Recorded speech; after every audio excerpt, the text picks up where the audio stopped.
Hey, I'm Adam Calloway from Brompton Technology, and we're here at LDI 2025 showing the new SQ200 8K LED video processor, as well as two new distribution units, the QDS and the XDS. The QDS is a 100 gigabit to 10 gigabit distribution unit, and the XDS is a 10 gigabit to 1 gigabit distribution unit.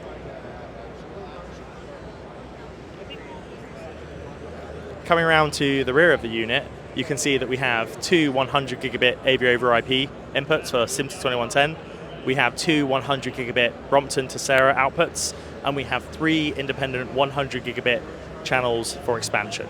We also have four input cards loaded with DisplayPort 2.1, HDMI 2.1, and 12G SDI, as well as familiar I/O like Genlock and management that we're used to on our previous products. On the rear of the QDS and the XDS, we have 10 gigabit SMP outputs as well as RJ45 outputs. And that's the SQ200 at LDI 2025. Find more information at bromptontech.com.